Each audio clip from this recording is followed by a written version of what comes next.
Welcome to the Fear and Greed Business Interview. I'm Sean Aylmer. Fear and Greed is working with the team at Vanguard to bring you a series of episodes busting some of the myths around investing and giving you the information you need to help make informed decisions. Each year, Vanguard releases its How Australia Retires report, an in-depth look at our needs and attitudes in the lead up to and through our retirement years. What jumped out at me is how little attention we pay to our superannuation. For instance, almost 1 in 2 Australians don't know what they pay in super fees, and less than half of all Australians contact their super fund at least once a year, despite engagement with super being an absolutely vital part of retirement planning. So today we're going back to basics, how to compare and choose the right super fund for you, how to use that fund throughout your working life to create the retirement you want.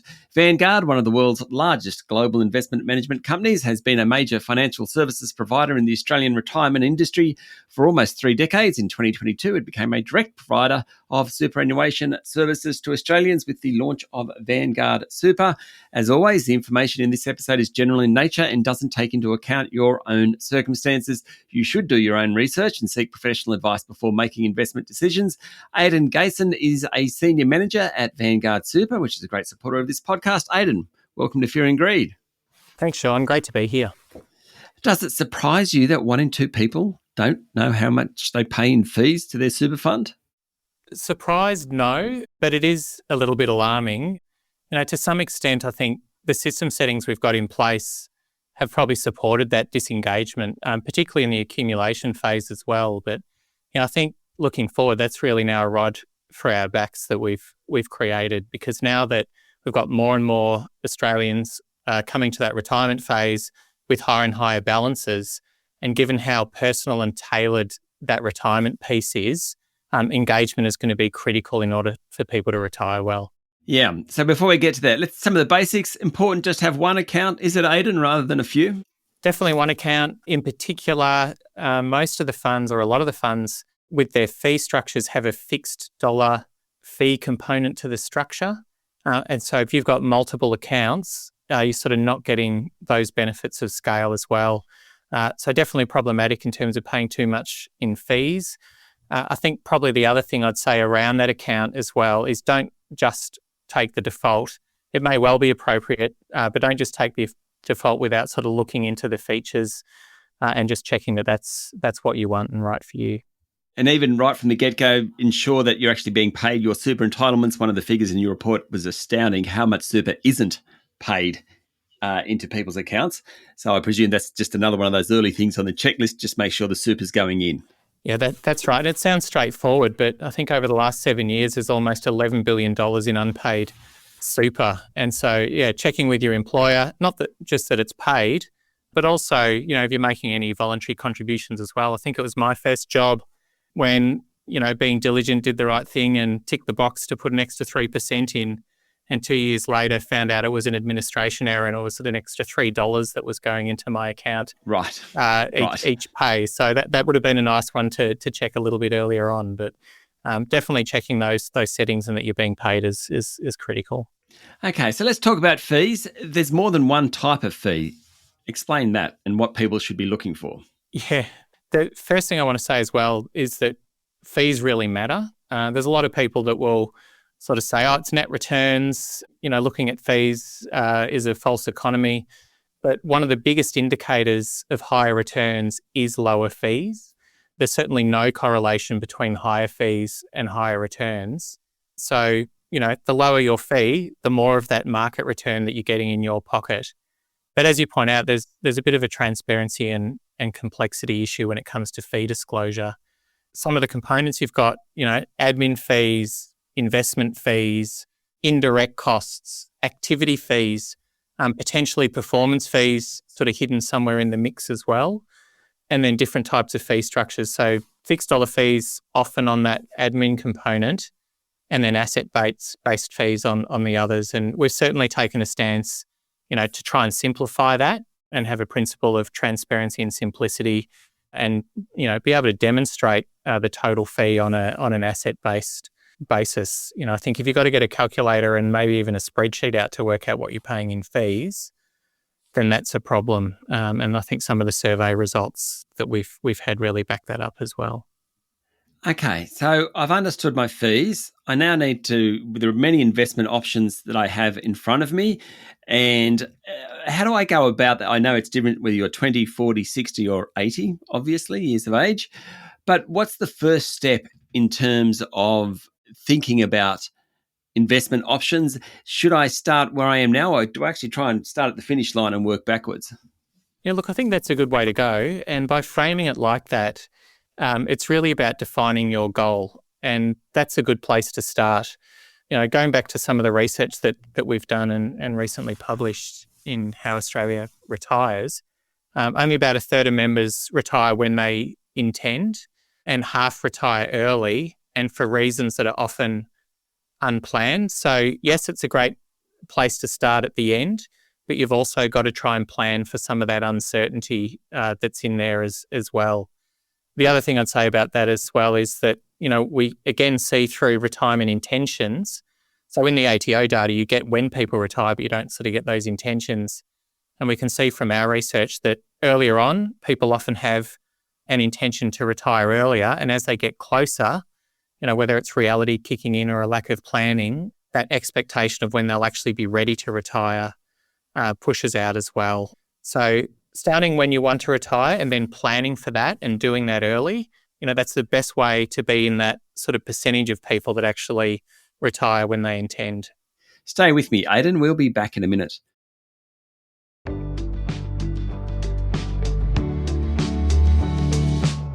My guest this morning is Aidan Geysen from Vanguard Super. Another thing that I think about a lot, I'm in my mid-50s now, is how I want to retire. And so it is about knowing how much money I need or I think I can live comfortably with. And I must say, I haven't thought a lot about how I retire until the last few years, but I certainly wish I had 20 years ago. Yeah, completely. I think I'm in the same boat as you and certainly looking at that closely as well, having just turned 50. So on this front, I would say there's tailwinds and headwinds. So as the system matures, as time goes by, more and more people coming into retirement will have had a superannuation guarantee for the bulk of their working life, and again, as it goes on at higher and higher rates. So the average member will be retiring with more in super. But then we've sort of got some headwinds as well, not just current cost of living pressures, but I think more members are expecting to be either renting or paying off a mortgage when they retire as well. And so that's going to factor into how much people need. And we're also seeing that play into people's expectations for work when they're in that retirement phase and not necessarily fully retiring, but taking on some work or even coming in and out of work to be able to supplement income. But there are tools that actually help with that planning as well, both in terms of determining, what you need to contribute to get to an account balance or a level of wealth when you intend to retire, but then the kind of income that supports as well. So certainly leveraging those tools to try and make an informed decision based on the retirement you want to have and some of those other expectations is a great action that everyone can take. If I'm a 20-year-old or 30 or 40-year-old and I want to find a new super fund, I've been through this process myself in the last 10 years. What is it that I'm looking for? Is it returns, short-term returns, long-term returns? Is there a sort of a golden point where you think, okay, I'm looking at Vanguard Super, the return I should be looking at is X number of years and comparing that to others or not? So yes, returns is definitely an important element, and we do see that feature into people's choice. Fees is the other one, and again, there's a relationship there. So looking at low fees, looking at returns, but with returns, and sometimes you have to sort of go to that next level. With some of the tools that are available, if you just order by returns, you might just be looking at the highest risk investment that's out there that happens to have had a good period, and so comparing like with like when you're looking at returns makes sense. The longer the better. Over short timeframes, there's a lot of things that can make something look good that don't necessarily stand the test of time. So I think the longer the better. And also, it's about understanding the risk tolerance as well. So you might reach for a strategy that has really good returns, but if the kind of experience you have along the way, whether that's during a period of market volatility, and you think, God, I'm too uncomfortable with that, I need to change, then going for that sort of highest returning option may not be the right one. So, about returns, but then thinking about that in conjunction with the level of risk that you're taking as well, and focusing on fees as a great indicator of potential future returns. What about insurance? How much should we consider insurance?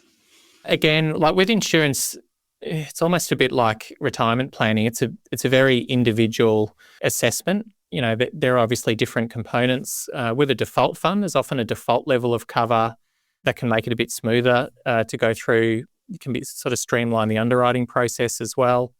But I'd probably encourage anyone, depending on their life stage, to just consider what their insurance needs are as well.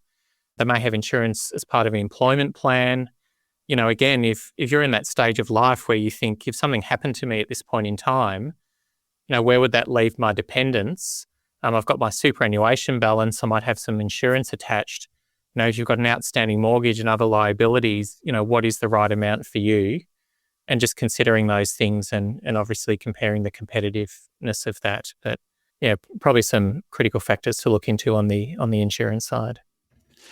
Aidan, I'm reasonably financially literate, and everything we're talking about, I think I could go away and do it over time, but it would take a lot of time. What about financial advisors' role in this? Do you think people should be talking to financial advisors about this sort of thing, or is it something you can do yourself? Yeah, I'm with you. I think, through most of my working life, I feel pretty well armed to make a lot of these decisions. But for some people, engaging early is great, whether that's full-scale advice, whether it's using some of the tools. Some super funds offer a level of free advice. Certainly taking advantage of those things is a benefit. In terms of professional financial advice, I think as people approach retirement, when you sort of talk about how to structure your investments and what resources you have to be able to spend in retirement, you might have your super fund, that you may be eligible for age pension. But that eligibility, it's assessed at the household level. It's means tested, so it depends on, what assets you have and where you have those. I wouldn't back myself to navigate the complexity to set myself up confidently at that point in time. So advice will play a critical role. And, I think as the government looks at some of these advice settings, there is a shortage of advisors to sort of meet that need, and so to the extent that super funds and other tools can come and sort of plug some of that gap, advice is going to play a really critical role to navigate the complexity that the people face as they come into that retirement phase. Aidan, thank you for talking to Fear and Greed. Thanks for having me. That was Aidan Geysen from Vanguard Super. Invest strong and steady with Vanguard. Visit vanguard.com.au for more information and to read the relevant PDS and TMD, and consider if a product is right for you before deciding. This is the Fear and Greed Business Interview. Join us every morning for the full episode of Fear and Greed, daily business news for people who make their own decisions. I'm Aylmer. Enjoy your day.